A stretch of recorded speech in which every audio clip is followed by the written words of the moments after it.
Ustadz, istri saya itu sudah kayak kaumnya Nabi Lut. Ada nggak?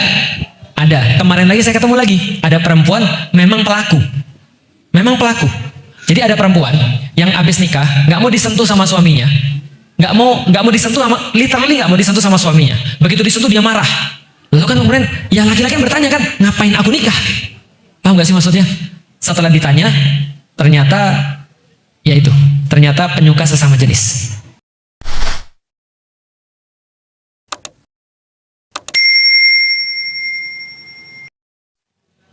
Oke, surat An-Nur ya. Laki-laki yang baik untuk perempuan yang baik, dan laki-laki yang jahat untuk perempuan yang jahat. Tapi yang terjadi kadang-kadang nggak seperti itu. Oke, lihat nih. Yang terjadi sudah pasti seperti itu. Yang terjadi sudah pasti seperti itu. Hanya kadang-kadang ada perempuan-perempuan yang merasa baik. Tiba-tiba suaminya jahat. Aku kan sudah baik. Kenapa suamiku dapat jahat? Enggak, lu sebenarnya sama, cuma lu merasa baik. Itu yang pertama. Yang kedua, sama pas nikah, tapi hijrah setelah itu. Itu yang lebih banyak lagi. Jadi pas nikahnya sama, tapi pas setelah nikah, perempuannya hijrah. Problem lah dengan laki-laki ini. Itu yang banyak juga tuh. Nah, itu jadi semuanya sama. Contoh, saya pernah cerita tentang seorang perempuan yang nikah, yang dia nikah sama seorang mualaf. Jadi dia nikah sama seorang mualaf, 3 bulan kemudian mualafnya murtad. Dan tidak hanya murtad, dia ya karena sudah nikah ya, lalu kemudian sudah nikah, sudah berhubungan dan segala macam. Ini cewek nangis-nangis. Kenapa Allah begitu menguji saya? Sementara saya itu menginginkan kebaikan. Saya udah tahajud Ustadz setiap hari. Saya sudah banyak sedekah Ustadz. Saya juga sudah banyak melakukan ini. Saya juga udah mau belajar dan segala macam. Lalu kemudian setelah curhat sampai nangis-nangis, saya bilang sama ibunya, Ibu mohon maaf Ibu, mohon maaf banget. Saya cuma mau ngasih tahu aja. Ibu sampai sekarang belum kerudungan. Paham maksudnya? Ibu sampai sekarang belum kerudungan. Artinya apa? Artinya wajar ketika ada orang yang ngelihat ibu nggak kerudungan, dia mau. Karena berarti ketika dia milih ibu yang nggak kerudungan, bagi dia kerudungan itu nggak penting. Kayak saya dulu, ketika saya nggak suka sama orang kerudungan, nggak mungkin saya cari orang yang kerudungan. Maka secara logika, cowok baik pasti dapat cewek baik pasti dapat cowok baik. Contoh, lihat ya. Saya setelah hijrah, setelah masuk Islam, saya berusaha memahami agama Islam. Maka saya mulai nggak suka dengan orang-orang yang terlalu banyak mendewakan materi. Dulu pacar saya itu orangnya lumayan berada. Dia sering pergi healingnya, pergi ke puncak. Dia sering perginya kemana-mana. Waktu itu, sekarang alhamdulillah mungkin nggak begitu lagi. Bagi saya itu udah menjadi masalah. Kenapa menjadi masalah? Karena saya nggak suka gaya hidup yang seperti ini. Bisa difahami? Apalagi ketika saya ngomong misalnya Alhamdulillah, Allahu Akbar, La ilaha illallah. Kalau ada cewek yang nggak baik, dia suka dengan cowok-cowok yang ngomong kayak gitu. Enggak lah, apa sih ini? Panas gue dengernya. Terus pertanyaan saya, kapan ketemu cowok baik sama cewek nggak baik ini? Kapan ketemunya cowok baik sama cewek nggak baik? Di kampus ya. Di kampus. Saya dulu di IPB, aktivitas saya di dakwah. Di mana di dakwah? Di Badan Kerohanian Islam Mahasiswa. Di organisasi keislaman. Di kelas, di fakultas, saya juga punya organisasi keislaman. Ngubek terus di sana.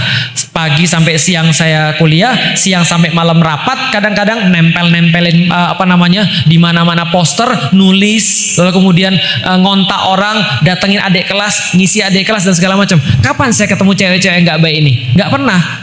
Mungkin ketemu pas menjelang subuh. Saya pergi sholat subuh, dia pulang dugem. Itu pun dia suka nggak sama saya? Nggak mungkin.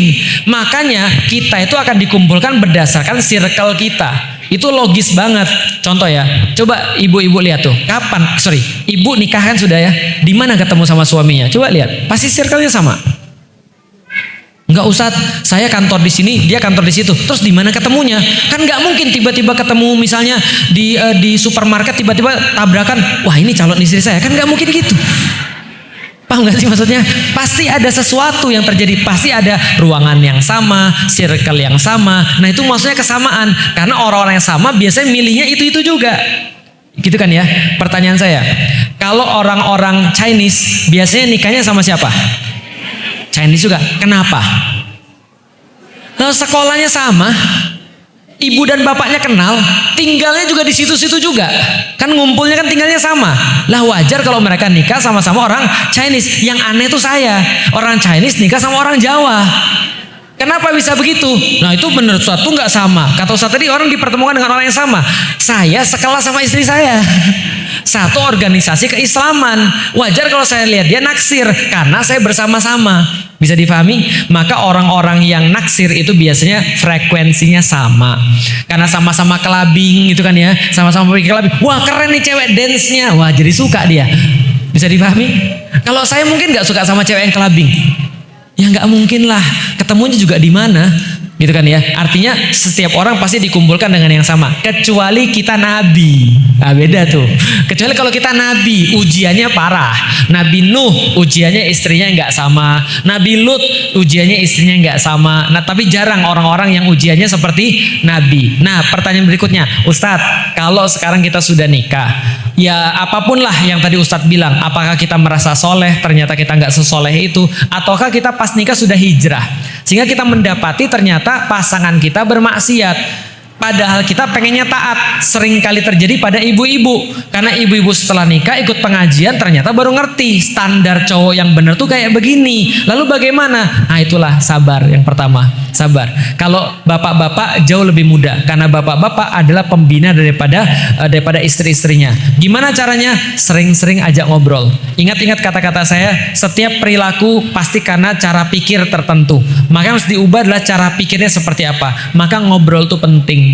Maka ngobrol itu jadi sesuatu yang sangat penting di dalam rumah tangga. Kenapa? Karena ngobrol itulah yang nanti akan mengubah segala-galanya. Misal, istri saya dulu sering nanya, kapan bayar kontrakan? Karena kontrakan kita tuh habisnya bulan September. Biasanya Oktober kita harus cari, kontrakan kita habisnya bulan Oktober. September biasanya kita sudah harus nyari rumah yang baru. Dan selama 3 tahun berturut-turut istri saya selalu sama. Mendapati saya baru punya uang tuh biasanya bulan September. Kayak gitu. September ada uang untuk kontrak. Istri saya nanya, Bi sudah ada belum? Rumahnya di mana? Saya bilang nanti aja lah. Bi sudah ada belum? Nanti aja lah. Bi sudah nanti aja lah. Lama-lama dia ngomongin terus saya marah. Bukan marah, gak enak dengarnya gitu loh maksudnya. Kenapa? Bagi saya, kamu gak percaya sama saya bahwa saya akan berbuat yang terbaik untuk nyari kontrakan. Kan bukan cuma kamu yang perlu, aku juga perlu. Tapi saya juga ngobrol sama istri saya. Dan kita punya Allah. Yang harus kita syukuri dalam kehidupan kita adalah kamu nggak maksiat, aku nggak maksiat. Aku coba berdakwah, kamu coba berdakwah. Dan bukankah ketika kita nikah, kita sudah tahu tujuan hidup kita adalah dakwah dan kamu dukung aku selama aku masih berdakwah.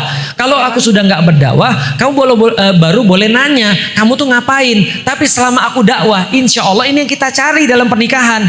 Saya punya surat sama istri saya, surat khitbah saya sama istri.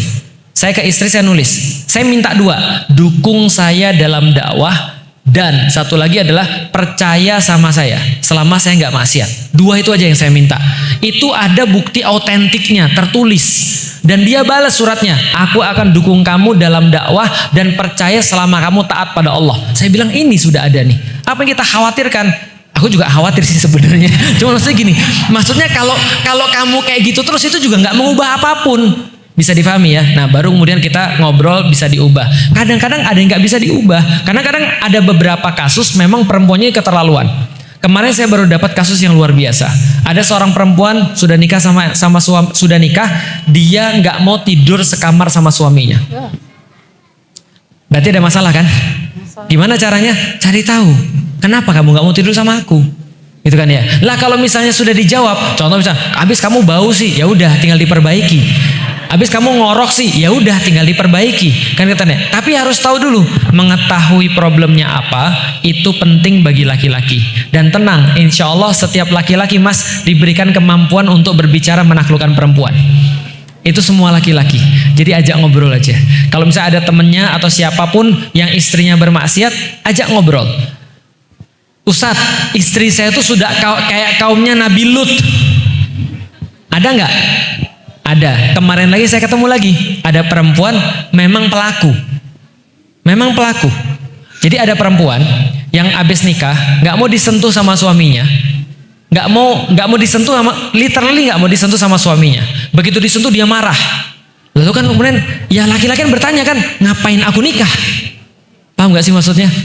Setelah ditanya, ternyata ya itu, ternyata penyuka sesama jenis.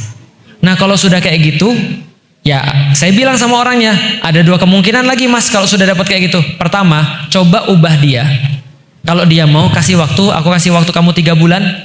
Kamu boleh mengubah diri kamu dan aku yakin kamu bisa dan aku bantu. Tapi kalau masih tidak bisa, ya udah, itulah gunanya ada yang namanya perceraian. Kalau sudah nggak ada yang dicari dalam kehidupan, apa yang mau dicari lagi? Pernikahan, apa yang mau dicari lagi? Kalau gitu tujuan pernikahan apa? Selalu saya ulangi ada 4. Pertama, memperjuangkan sesuatu yang sama, yaitu adalah bagi saya dakwah Allah. Yang kedua adalah dia mencari sakinah, yaitu adalah ketenangan dalam rumah, ketenangan dalam istrinya atau ketenangan dalam suaminya. Yang ketiga adalah mawaddah atau hubungan biologis atau kecintaan cinta dalam bentuk biologis, cinta dalam bentuk syahwat, itu juga dicari di dalam pernikahan. Yang keempat rahmah, keturunan, kasih sayang. Nah, itu adalah 4 yang dicari. Kalau nggak bisa memfasilitasi keempat ini, ya untuk apa menikah? Kira-kira gitu ya. Oke.